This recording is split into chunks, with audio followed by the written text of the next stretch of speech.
Hello, it's time for another story. This is the story of a boy who went forth to learn fear. A father had two sons. The oldest one was clever and intelligent and knew how to manage everything, but the youngest one was stupid and could neither understand nor learn anything. When people saw him, they said, "He will be a burden to his father." Now, when something had to be done, it was always the oldest son who had to do it. However, if the father asked him to fetch anything when it was late, or even worse, at night, and if the way led through the churchyard or some other spooky place, he would always answer, "Oh no, father, I won't go there. It makes me shudder," for he was afraid.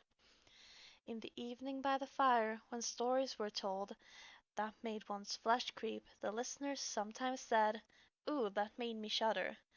The youngest son would sit in a corner and listen to the others, but he could not imagine what they meant. "They are always saying, 'It makes me shudder, it makes me shudder.' It doesn't make me shudder. That, too, must be a skill that I do not understand." Now it happened that one day his father said to him, "Listen, you there in the corner, you are getting big and strong. You too will have to learn something by which you will earn your bread. See how your brother puts himself out, but there seems to be no hope for you." "Well, father," he answered, "I do want to learn something. Indeed, if possible, I would like to learn how to shudder. I do not understand it at all yet." The oldest son laughed when he heard that, and thought to himself, "Dear God, what a dimwit that brother of mine is.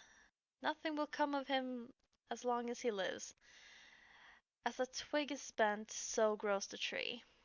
The father sighed and answered him, "You may learn to shudder, but you will not earn your bread by shuddering."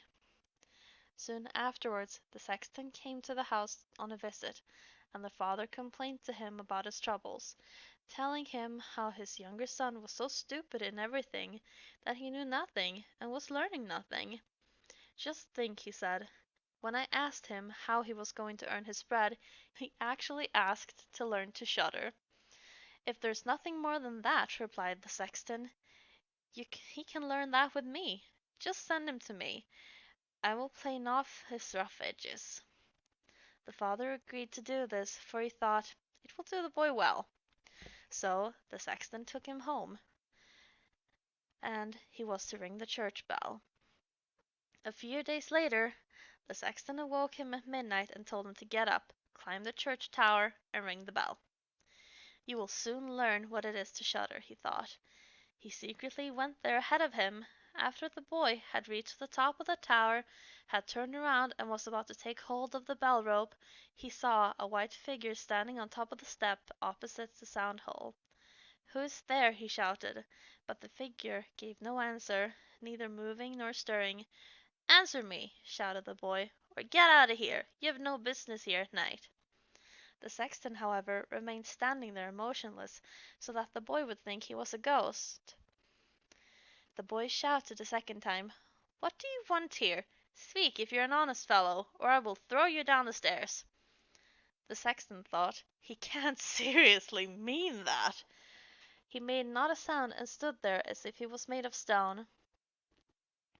The boy shouted at him for the third time, and as that also was to no avail, he ran towards him and pushed the ghost down the stairs. It fell down 10 steps and remained lying there in a corner. Then the boy rang the bell, went home, and without saying a word went to bed and fell asleep. The sexton's wife waited a long time for her husband, but he didn't come back. Finally she became frightened and woke up the boy, asking, "Don't you know where my husband is? He climbed the tower before you did." "No," replied the boy, "but someone was standing by the sound hole on the other side of the steps, and because he would neither give an answer nor go away, I took him for a thief and threw him down the steps. Go there and you will see if he was the one. I'm sorry if he was." The woman ran out and found her husband, who was lying in the corner moaning. He had a broken leg. She carried him down, and then crying loudly, she hurried to the boy's father. "Your boy," she shouted, "has caused great misfortune. He threw my husband down the steps, causing him to break his leg. Take that good-for-nothing out of our house!" The father was alarmed, and ran to the sexton's house and scolded the boy. "What evil tricks are these? The devil must have prompted you to do them." "Father," he replied, "do listen to me. I'm completely innocent. He was standing in there at night like someone with evil intentions. I didn't know who it was, and I warned him 3 times to speak or go away." "Oh," said the father, "I have experienced nothing but unhappiness with you. Get out of my sight. I don't want to look at you any more." "Yes, father, gladly. Just wait until daylight, and I will go forth and learn how to shudder. Then I shall make a skill that will support me." "Learn what you will," said the father. "It is all the same to me. Here are $50 for you. Take them and go into the wide world, but tell no one where you're from or who your father is, because I am ashamed of you." "Yes, father, I will do just as you wish. If that is all you want from me, I can easily remember it." So at daybreak the boy took his $50 into his pocket and went forth on the main road, continually saying to himself, "If only I could shudder! If only I could shudder!" A man came up to him and heard this conversation that the boy was holding with himself, and when they had walked a little further to where they would see the gallows, the man said to him, "Look, there is a tree where 7 men got married by the rope maker's daughter, and are now learning how to fly. Sit down beneath it and wait until night comes, then you will learn how to shudder." "If there's nothing more than that," answered the boy, "I can do it easily. But if I learn how to shudder that quickly, you shall have my $50. Just come back to me tomorrow morning." Then the boy went to the gallows and sat down beneath them and waited until evening. Because he was cold, he made himself a fire. However, at midnight there came up such a cold wind that in spite of his fire he couldn't get warm, and as the wind pushed the hanged men against each other, causing them to move to and fro, he thought, "You're freezing down here next to the fire. Those guys up there must be really freezing and suffering. Such a pity for them." He put up a ladder, climbed up, untied them one after another, and brought down all 7. Then he stirred up the fire, blew into it, and set them all around it to warm themselves. But they just sat there without moving, and their clothing caught fire, so he said, "Be careful, or I'll hang you back up again." The dead men, however, heard nothing or said nothing. They just let the rags continue to burn. This made him angry, and he said, "If you won't be careful, I can't help you. I don't want to burn up with you." So he hung them all back up in a row. Then he sat down by his fire and fell asleep. The next morning the man came to him and wanted the $50. He said, "Well, do you know how to shudder?" "No," he answered. "Where would I have learnt it? Those fellows up there did not open their mouths. They were so stupid they let their old rags which they had on their bodies catch fire." Then the man saw that he would not get the $50 that day. He went away saying, "Never before have I met such a fellow." The boy went on his way as well, and once more began muttering to himself, "Oh, if only I could shudder! If only I could shudder!" A cart driver who was walking along behind him heard this and asked, "Who are you?" "I don't know," replied the boy. Then the cart driver asked, "Where do you come from?" "I don't know." "Who's your father?" "I'm not permitted to say."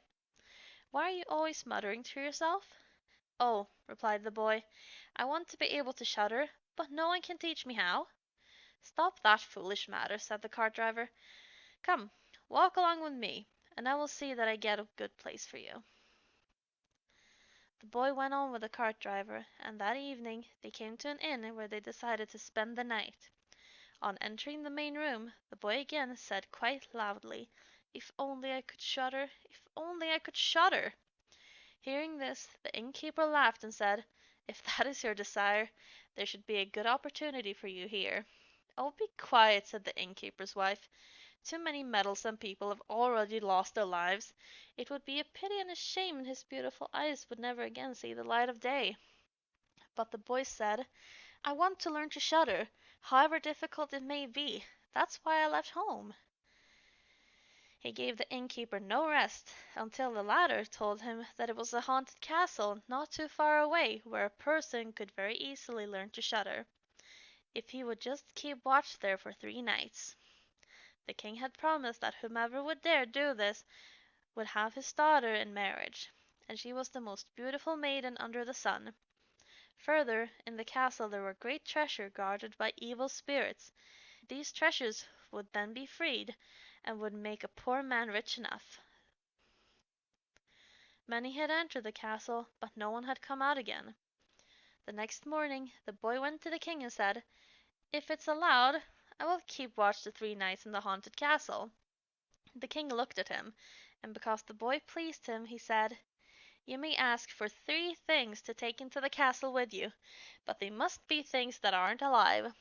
Then the boy replied, "Then can I ask for a fire, a lath, and a woodcarver's bench with a knife?" The king had all these things carried into the castle for him during the day. When night was approaching, the boy went inside and made himself a bright fire in one of the rooms, and placed the woodcarver's table, bench, and knife beside it, and sat down at the lath. "Oh, if only I could shudder," he said, "but I won't learn it here either." Towards midnight he decided to stir up the fire. He was just blowing into it when a cry suddenly came from one of the corners. "Oh, meow! How cold we are!" "You fools!" he shouted. "What are you crying about? If you're cold, come sit down by the fire and warm yourself." When he said that, 2 large black cats came with a powerful leap and sat down on either side of him, looking at him savagely with their fiery eyes. A little while later, after warming themselves, they said, "Comrade, shall we play a game of cards?" "Why not?" he replied. "But first, show me your paws." So they stretched out their claws. "Oh," he said, "what long nails you have! Wait, first I have to trim them for you." With that he seized them by their necks and put them on the woodcarver's bench, and tightened them into the vise by their feet. "I have been looking at your fingers," he said, "and my desire to play cards has disappeared." So he struck them dead and threw them into the water. After that he put the 2 to rest. He was about to sit back down again, when from every side of every corner there came black cats and black dogs on red-hot chains. More and more of them appeared until he could no longer move. They shouted horribly. They jumped into his fire and pulled it apart, trying to put it out. He quietly watched them for a little while, but finally it was too much for him. He seized his carving knife and cried, "Away with you, you villains!" and hacked away at them. Some of them ran away, others he killed and threw into the pond. When he came back, he blew into the embers of his fire until they flamed up again and warmed himself. And thus he sat there. His eyes would no longer stay open, and he wanted to fall asleep. Looking around, he saw a large bed in the corner. "That is just what I wanted," he said, and laid down in it. However, as he was about to shut his eyes, the bed began to move by itself, going through the whole castle. "Good," he said, "but let's go faster." Then the bed rolled away as if 6 horses were harnessed to it, over thresholds and stairways, up and down, but then suddenly, hop, hop, it tipped upside down and lay on him like a mountain. But he threw the covers and pillows into the air, climbed out, and said, "Now anyone who wants to may drive." Then he lay down by his fire and slept until it was day. In the morning the king came, and when he saw him lying there on the ground, he thought that the ghost had killed him and that he was dead. Then he said, "It is indeed a pity to lose such a handsome person." The boy heard this, got up, and said, "It hasn't come to that yet." The king was astonished, but glad, and asked how he had fared. "Very well," he replied. "One night is past, 2 others will pass as well." When he returned to the innkeeper, the latter looked astonished and said, "I didn't think I'd see you alive again. Did you learn how to shudder?" "No," he said, "it was all in vain. If someone could only tell me how." The second night he again went up to the old castle, sat down by the fire, and began an old song he once wrote. "If only I could shudder." As midnight was approaching, he heard a noise and commotion. At first it was soft, but then louder and louder. Then it was a little quiet, and finally a loud scream. Half of a man came down the chimney and fell in front of him. "Hey!" he shouted. "Another half belongs here. This is too little." Then the noise began again, with roaring and howling. The other half fell down his well. "Wait," he said. "Let me blow on the fire, and make it burn a little warmer for you." When he had done that and looked around again, the two pieces had come together, and a hideous man was sitting in his place. "That wasn't part of the wager," said the boy. "That bench is mine." The man wanted to force him aside, but the boy wouldn't let him, instead pushing him away by force and then sitting back down again in his own place. Then still more men fell down, one after another. They brought 9 bones from dead men and 2 skulls, then set them up and bowled with them. The boy wanted to play too and said, "Listen, can I bowl with you?" "Yes, if you have money." "Money enough," he answered, "but your bowling balls aren't quite round." Then he took the skulls, put them in the lathe and turned them round. "There, now they will roll better," he said. "Hey, this'll be fun!" He played with them and lost all of his money. But when the clock struck 12, everything disappeared before his eyes. He lay down and peacefully fell asleep. The next morning the king came to learn what had happened. "How'd you do this time?" he asked. "I went bowling," he answered, "and I lost a few pennies." "Did you shudder?" "How? Had great fun. But if I only knew how to shudder." On the third night he sat down again on his bench and said quite sadly, "Ah, if only I could shudder." When it was late, 6 large men came in carrying a coffin. At that he said, "Aha! For a certainty that is my little cousin who died a few years ago." Then he motioned with his finger and cried out, "Come, little cousin, come." They put the coffin on the ground. He went up to it and took the lid off. A dead man lay inside. He felt his face, and it was cold as ice. "Wait," he said, "I will warm you up a little." He went to the fire and warmed his hands, and then laid them on the cold man's face. But the dead man remained cold. Then he took him out, sat him down by the fire, and laid him on his lap, rubbing the dead man's arms to get the blood circulating again. And that didn't help either, he thought to himself. When 2 people lie in bed together, they keep each other warm. So he carried the dead man to the bed, put him under the covers, and laid down next to him. A little while later the dead man became warm too and began to move. The boy said, "See, little cousin, I got you warm, didn't I?" But the dead man cried out, "I am going to strangle you." "What?" he said. "Is that my thanks? Get back into your coffin." Then he picked him up, threw him inside, and shut the lid. Then the 6 men came and carried him away again. "I cannot shudder," he said. "I won't learn it here as long as I live." Then a man came in. He was larger than the others, and looked frightful. But he was old and had a long white beard. "You wretch!" he shouted. "You shall soon learn what it is to shudder, for you are about to die." "Not so fast," answered the boy. "If I am to die, I will have to be there." "I've got you," said the monster. "Now, now, don't boast. I'm just as strong as you are, and probably even stronger." "We shall see," said the old man. "If you're stronger than I am, I'll let you go. Come, let's put it to the test." Then the old man led him through dark passageways to the blacksmith's forge, took an axe, and with one blow drove one of the anvils into the ground. "I can do better than that," said the boy. Went to another anvil. The old man stood near by, wanting to look on. His white beard hung down. The boy seized an axe and split the anvil in one blow, wedging the old man's beard in the crack. "Now I have you," said the boy. "Now it's your turn to die." Then he seized an iron bar and beat the old man until he moaned and begged him to stop, promising that he would give him great riches.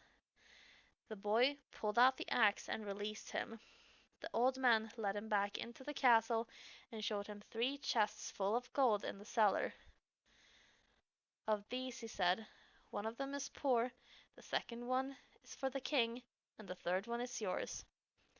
Meanwhile, it struck 12 and the spirit disappeared, leaving the boy standing in the dark. I can find my own way out, he said. Feeling around, he found his way to the bedroom and fell asleep by his fire. The next morning the king came and said, "By now you must have learned how to shudder." "No," he answered. "What is it?" "My dead cousin was here, and a bearded man came and showed me a large amount of money down below, but no one showed me how to shudder." Then the king said, "You have redeemed the castle, and shall marry my daughter." "That is very well," said the boy, "but I still don't know how to shudder." When the gold was brought up and the wedding was celebrated, but however much the young king loved his wife, and however happy he was always saying, "If only I could shudder." With time this made him angry. Her chambermaid said, "I can help. I know how he can learn to shudder." He went out to the brook that flowed through the garden and caught a whole bucketful of minnows. That night when the young king fell asleep, his wife pulled the covers off of him and poured the bucket of cold water and minnows onto him, so that the little fish would wriggle all over him. When she did this, he woke up crying out, "Oh, what is making me shudder? What is making me shudder, dear wife?" "Yes, now I know how to shudder." I hope you've enjoyed this story. Now sleep well. Good night.